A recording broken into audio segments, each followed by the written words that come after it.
กับสวัสดีค่ะ FC แฟนช่องคุณพ่อคุณแม่พี่น้องสุภูสุขคนนะคะยินดีต้อนรับเข้าสู่ทางช่อง YouTube โจพารวยค่ะคลิปนี้ก็จะเป็นแนวทางลาวพัฒนาแหละเด้อ FC แนวทางของปูกูขันเนาะค่ะสำหรับผู้ที่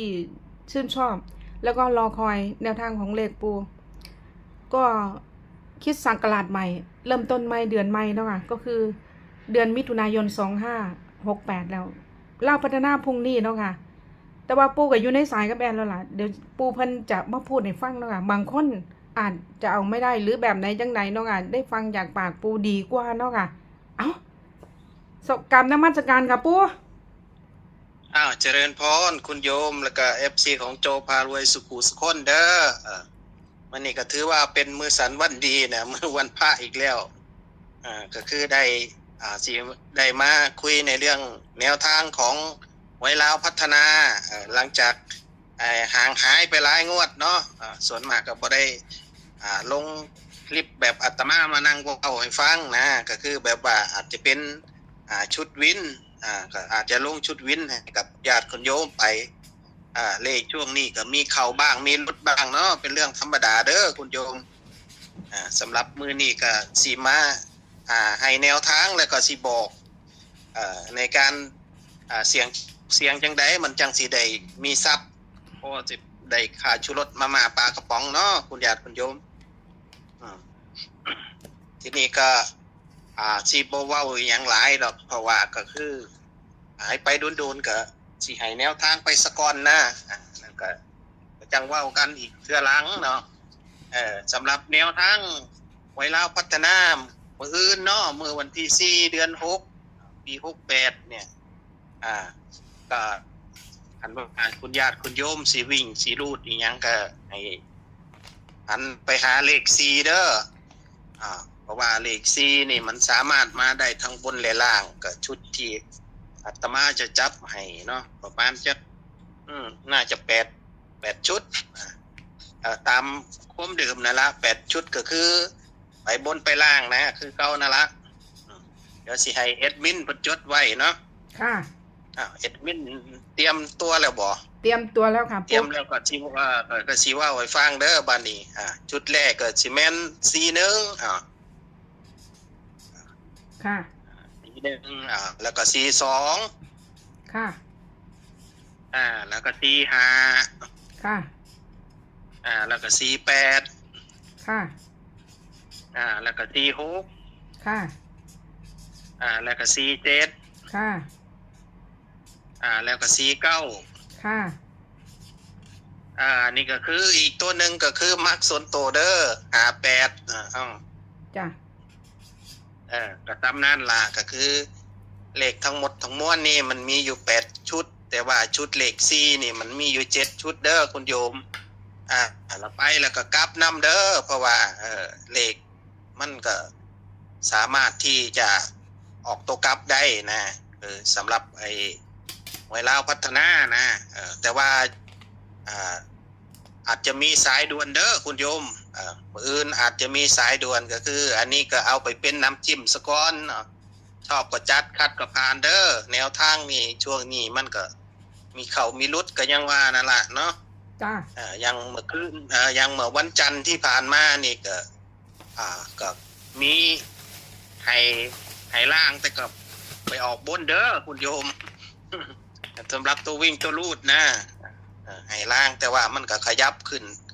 ไปออกข้างบนทีนี้นะเลขของปูกูขันสิมาแจ้งคือสิย้ำบ่อยๆเด้อเลขปูกูขันเวลาเอาไปเล่นแล้วอย่าเล่นแต่ข้างบนอย่างเดียวเลยเล่นข้างล่างอย่างเดียวโยมจะไม่ได้ตังค์ฟังให้ดีๆแล้วก็กลับตัวไว้น้ำ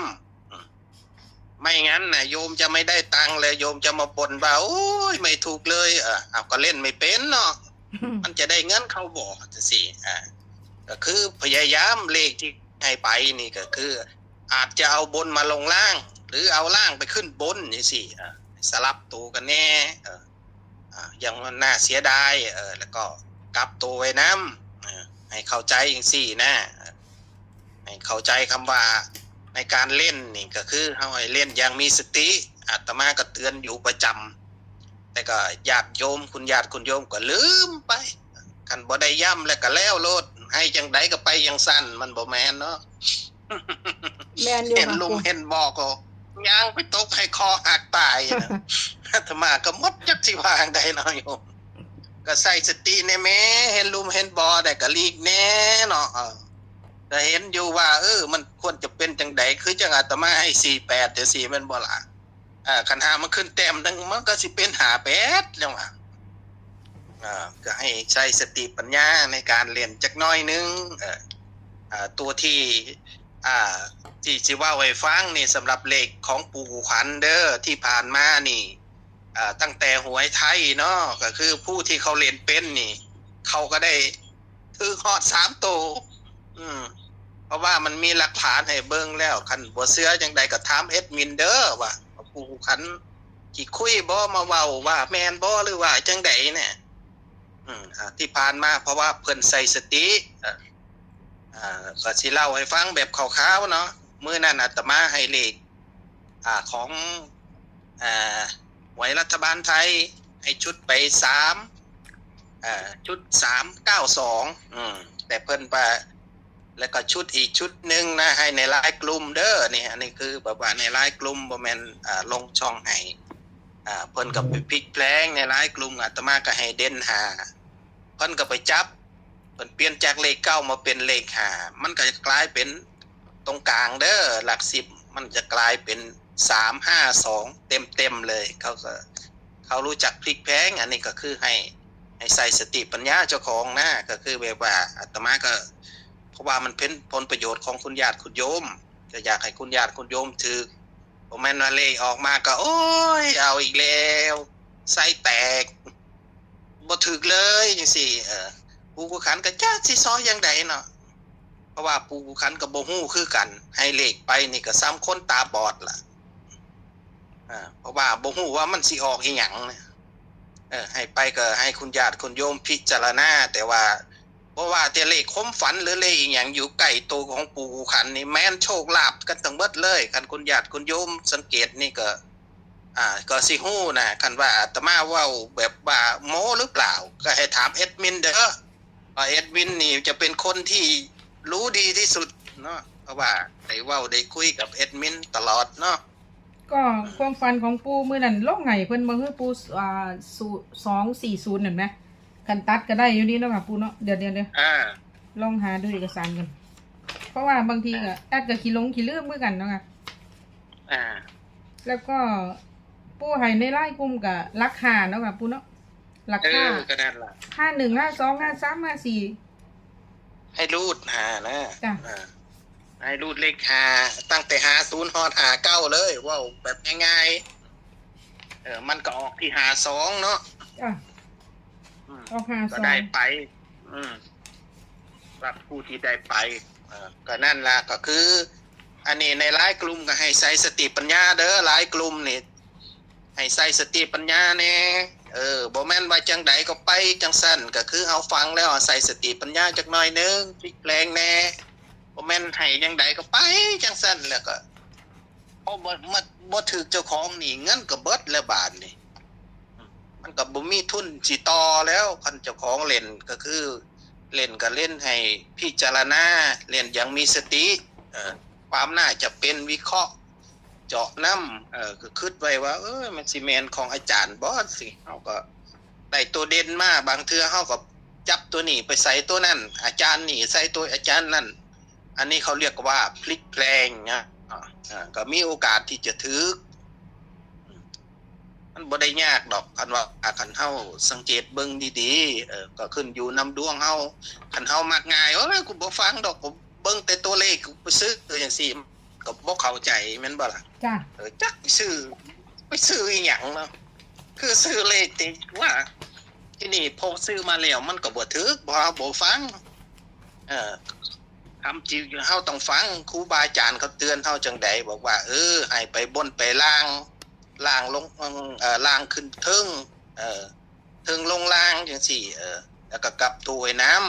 ำเฮาฟังดีๆตั้งใจฟังดีๆแล้วก็จะมีโชคนะก็สิได้ยิ้มหวานล่ะผู้ลังคนก็คือจังอาตมาว่านั่นล่ะผู้ที่มีสติปัญญาเพิ่นก็ได้ทุกงวดล่ะเพราะ ก็ว่ามันเป็นบุญนะคือฟังแล้วก็จื้อไว้หัดสังเกตหัดจดไว้แน่บ่แม่นว่าอาจารย์ให้เลขนี้มาอย่างเดียวก็เอาตามนี่ล่ะบนกับบนจิ้งลิงไปอย่างเดียวโอ้ยตรงโพดอันนั้นบนกับกันล่างได้แม่เนาะมันจะเป็นผลประโยชน์ของเจ้าของเนาะพานี่ก็เป็นห่วงเป็นใยว้าวจนเหงื่อท่วมตัวเบิดแล้วโยมก็ยังบ่ฟังอยู่สิให้พาเฮ็ดจังได๋เนาะบ้านนี่เดี๋ยววันนี้ฝันอันนั้นสิลงให้ FC เบิดเนาะค่ะปู่เนาะแนวทางความฝันได้ก็นั่นส่วนเลขของฝันนี่ก็คือก็เมื่อคืนอาตมาก็ฝันเด้อแต่อาตมาอุบไว้ก่อนอาตมาบ่บอกดอกว่าเบิ่งเด้ออาจสิเป็นขนมหวานล่ะขนมไทยเฮานี่ล่ะทรงคือสิคือน่ะอดใจรอขนมหวานนี่มันโอ้ยอีกโดนกว่ามันสิออกเนาะเอาลาวไปเล่นสะก้อนครับปู่ลาวก็ก็คือก่อนที่จะจบคลิปนี่ก็สิเว้าให้ฟังเด้อมื้ออื่นนี่เกี่ยวกับเลขลาวก็ตั้งใจฟังอาตมาให้ดีๆเด้อมื้ออื่นนี่มื้อนี้มันเป็นวันประสูติของพระราชินีมื้ออื่นนี่ให้จำดีๆเด้อเพราะว่าบางทีนี่เพิ่นอาจสิลอกเลขเพิ่นอาจสิลอกเลขและก็ให้คุณญาติคุณโยมสังเกตเบิ่งเด้อเมื่อวันจันทร์ที่ผ่านมาเลขมันออก31เนาะก็คือพระราชินีเพิ่นพศเกิดเพิ่นนี่2521แต่ว่ามันขึ้นแต้มนึงเข้าใจบ่จ้ะมันเลยกลายเป็น31บ้านนี้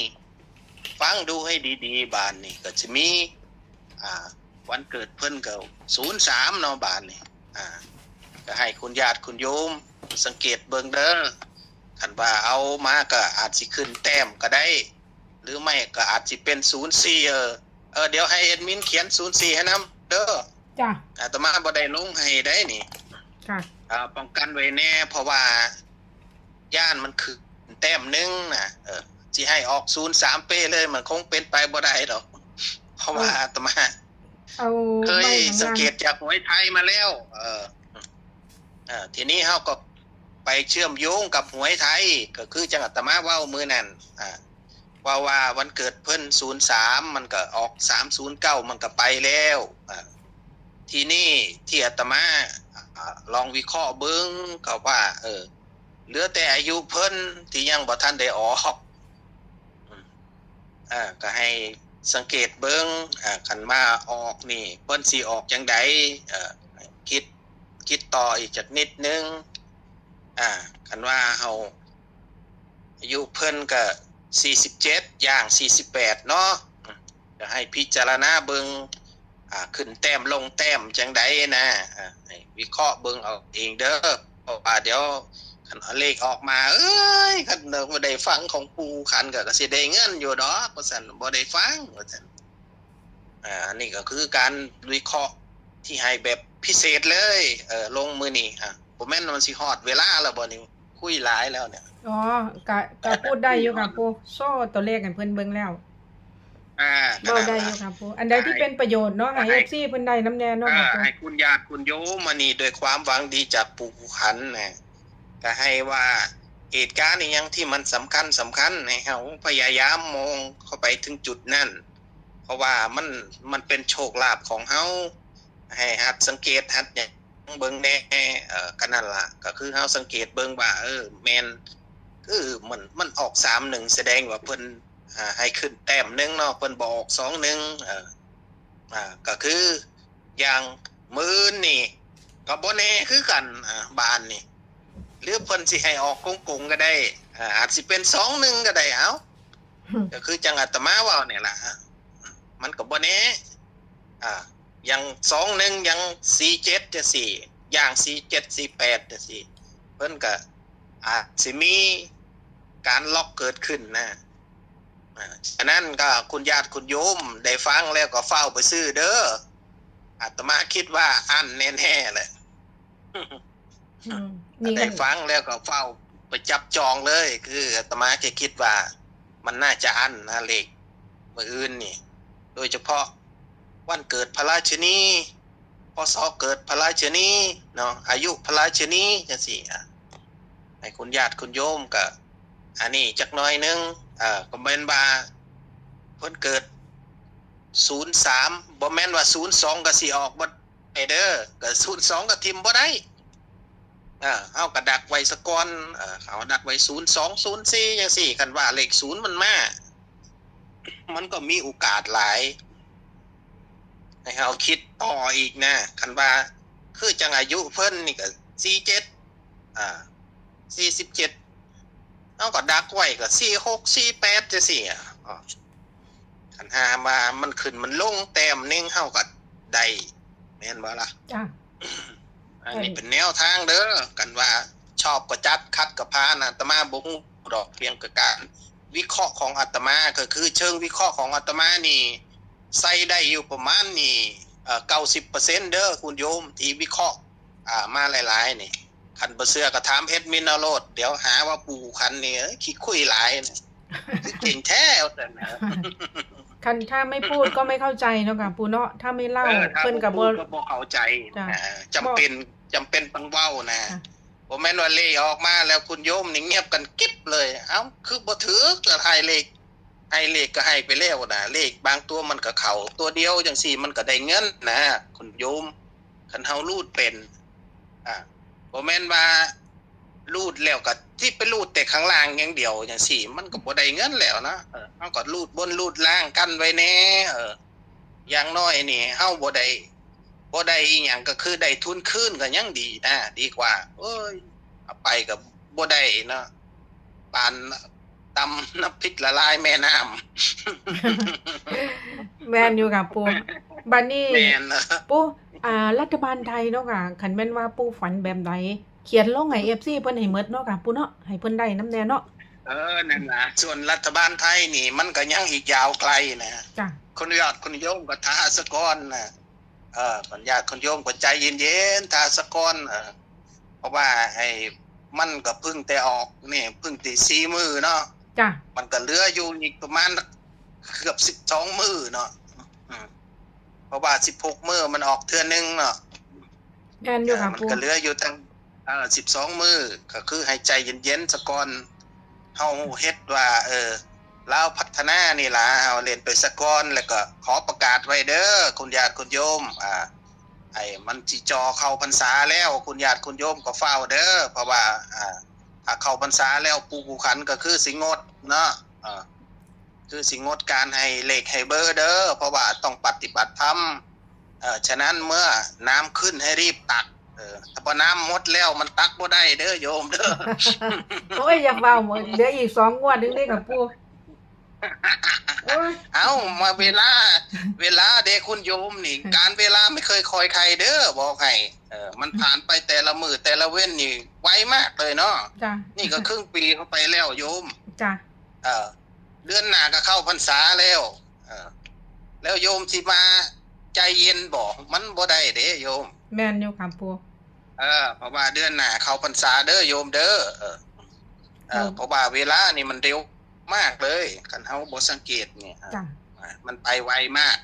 เพราะว่าใส่บุญไปหลายแล้วเนาะค่ะปูเนาะบัดนี้สิได้ไป ใช่เพราะ เติม ว่า บุญนี่บัดนี้ ผู้ขันนี่ตั้งผู้ติดตามมาตั้งแต่ออกพรรษามานี่ผู้ที่รวยก็รวยผู้ที่ได้ก็ได้ไปสมานสนันวันแรกแล้วผู้ที่บ่ได้ก็หน้ามุ้ยไปอย่างซั่นล่ะแล้วแต่บุญไปบุญมั่นน่ะค่ะ ผู้ที่ติดตามเพิ่นก็ได้ผู้ที่มาติดตามบางคนก็บ่ได้นะก็แล้วแต่บุญแต่วาสนา ปู อันนี้ก็พระก็ ความฝันนี่คือสิบอกเพิ่นมื้อใดจังใดให้เพิ่นกดติดตามไว้เนาะปูเนาะ ก็ความฝันนี่ก็กดติดตามเพิ่นไว้นะก็คือสิเอามาลงให้ความฝันนี่ก็เดี๋ยวก็อาจจะเป็นช่วงประมาณจะเหลืออีกประมาณจะ3มื้ออหย่างนี้ก็ค่อยไปอันนี้เดี๋ยวมันสิดังซะก่อนนะ จ้ะ คันปล่อยก่อนเดี๋ยวมันดังหลายนะ แม่นอยู่ค่ะ มัน ปู เลขมันสิบ่ออกอีกจ้ะ มันสิบ่ได้เงินเขาใจร่มๆน้อยว่าซั่นของดีมันก็ อืม ทาสะก้อนนะจ้ะ ใจเย็นๆแล้วก็ปูก็ ว่า ก็บ่ได้ฝันพร่ำเพรื่อเนาะปูเนาะ หมออาตมาก็นี่ฝันก็นี่วันนี้ก็เป็นวันพระเด้อก็อาตมาบอกแล้วว่าอาตมาจะฝันเฉพาะวันโกนวันพระแม่นฝันทุกมื้อคุณญาติคุณโยมจำให้แม่นๆว่าปู่ขวัญนี่บ่แม่นนอนกับมื้อนี้ก็ฝันจังซั่นนอนมื้อนี้ก็ฝันจังซี่บ่มีเด้ออาตมาบ่ได้ฝันพร่ำเพื่อฝันแล้วมักจะมีโชคนะก็ถามแอดมินเบิ่งติล่ะอย่างงวดที่ผ่านมานี่ก็ฝันว่ารถมันเหยียบเด็กน้อยตาย2คนน่ะนะ 022 ก็ตีได้ 20เต็มคนก็ตีได้ตี20น่ะในหลายกลุ่มก็ตีได้กันทุกคนเลย420บัดเวลาฮอดหวยสิออกนี่ลืมกันเบิดจักมันไปทางใดเบิดน่ะนะ เอ้ากันซั่นก็เฮาก็สิได้เวลาแล้วก็ปู่ก็สิต่อใหม่มื้ออื่นเนาะมื้ออื่นจะไลฟ์สดเนาะค่ะปู่เนาะก็จะรอทามือว่ามีการเปลี่ยนแปลงหยังบ่เพราะว่าอันนี้ก็ให้ไปเพราะผู้ที่คิดฮอดก็คิดฮอดผู้ที่ทาก็ทาเนาะก็เลยบอกว่าให้มันเป็นน้ำจิ้มไปสะก่อนไปเบิ่งสะก่อนว่ามันสิคือบ่ให้ไปเปรียบเทียบกับอาจารย์อื่นเอาไปตัวชนกันเอาบ่มักดอกที่ปูจับคู่ให้เอาตัวเด่นปูไปก็เอาไปตัวนึงนั่นล่ะให้คุณญาติคุณโยมลองจับเบิ่งคันว่าบ่มักที่ปูจับให้นะสั้นๆก็ถ้าบ่มีหยังก็ให้เอ็ดมินเพิ่นเอาเสริมก็ถ้าบ่มีก็อาตมาก็สิอวยพรให้บ่มีหยังเว้าบ่เอ็ดมินนี่แอดก็บ่มีแนวเว้าหรอกค่ะเว้าไปหลายแล้วเด้ค่ะปู่คลิปที่แล้วเว้าหลายเพิ่นก็ว่าเว้าหลายก็เลยเว้าน้อยๆแล้วล่ะตอนนี้ จังซั่นก็บ่เป็นหยังสั้นๆก็เว้ามากก็หลายแล้วเนาะผู้ขันก็มื้ออื่นลาวพัฒนาออกเนาะเมื่อวันพุธวันที่4เดือน6ปี68นี่ก็ขอให้คุณญาติคุณโยมที่เข้ามาฟังและเข้ามารับชมนี่ก็กดแชร์กดไลค์ให้กับทางช่องเพิ่นแหน่เพิ่นสิได้มีกำลังใจในการเฮ็ดคลิปในครั้งต่อไปเพิ่นก็พยายามเต็มที่ล่ะทุกสำนักทุกอาจารย์ก็อยากให้เลขมันเข้าล่ะแต่ว่าความเป็นจริงแล้วมันก็ต้องมีเข้ามีหลุดล่ะมันบ่มีอาจารย์องค์ไหนหรอกที่จะมาให้ทุกงวดมันเป็นไปบ่ได้ก็คือให้คุณญาติคุณโยมใช้สติปัญญาอย่างปู่ขุขันนี่ก็บ่ได้ส่งเสริมให้เล่นการพนันแต่ว่าก็คันส่งเสริมจังซั่นน่ะมันก็เป็นสิ่งที่บ่ดีนะก็คือแบบว่านี่ก็คือผู้ลังคนบอกไปว่าโอ้ยเดี๋ยวก็เสียมันบ่ได้จักเทื่อก็บ่อยากเสียก็บ่ต้องไปเล่นเด้อคุณญาติคุณโยมเพราะว่าต้นตอมันก็คือการเล่นนั่นแหละคำว่าเล่นการพนันมันก็มีได้มีเสียเด้อคุณโยมมันเป็นโลกธรรมของมันเนาะมีได้มีเสียอยู่จังซี่นะคุณญาติคุณโยมจังซั่นก็สุดท้ายนี่ก็ขอให้มีโชคมีลาภกันสุขคนเด้อมื้ออื่นเสียงโชคก็ได้เงินหมื่นเงินแสนเงินล้านเนาะเอาสาธุเจริญพรค่ะกราบขอบพระคุณมากค่ะปู่ค่ะสาธุค่ะกราบนมัสการค่ะเจริญพรก็เนาะค่ะแนวทางลาวเพื่อนบ้านพรุ่งนี้เนาะปู่ก็อยากให้ FC แฟน2คุณพ่อคุณแม่มีโชคมีลาภมีหมานคือกันแล้วก็ว่าสิเข้าพรรษาแล้วเขาพรรษาลาพระเจ้าเนาะอีก2งวดเนาะปู่ก็จะมาให้อีก2งวดก็ไปเบิ่งเนาะค่ะเอาไปพิจารณาดูเนาะค่ะเดี๋ยวมีไลฟ์สดรอบ5:30 นเนาะค่ะสุดฟันเมื่อวานนี่เข้าสุดฟันอยู่ค่ะเมื่อวานนี้เข้ารับสายด่วนปู่ให้5กับ9เนาะค่ะสายวิ่งสายรูดมี5กับ9เข้าที่9เนาะค่ะก็ถ้าถูกใจก็ขอคนละ1ไลค์1แชร์ในเด้อค่ะเป็นกำลังใจกับทางช่องโจพารวยน้ำแดงเนาะค่ะถ้าบ่ถูกใจก็ขออภัยหลายๆเด้อค่ะ FC แฟนช่องคุณพ่อคุณแม่แล้วก็ขอกราบขอบคุณคุณพ่อคุณแม่พี่น้องสุขคนที่กดไลค์กดแชร์กดติดตามให้เนาะค่ะกดติดตามไว้เนาะค่ะจะได้ไม่พลาดเนาะค่ะแนวทางตัวเลขดีๆเด็ดๆเพราะว่าแนวทางรัฐบาลไทยของปูกับเขาดีๆเนาะค่ะความฝันเนาะเดี๋ยวตัวใดแบบใดก็จะเอามาบอกเล่าให้หมดเนาะค่ะในคลิปหน้าแล้วก็โปรดใช้วิจารณญาณในการรับชมรับฟังทางช่องเสนอเพื่อเป็นแนวทางเป็นสื่อกลางเท่านั้นไม่ส่งเสริมไม่สนับสนุนเล่นการพนันทุกชนิดเนาะค่ะสำหรับคลิปนี้ขอตัวก่อนเนาะค่ะคลิปหน้าเจอกันใหม่สวัสดีค่ะ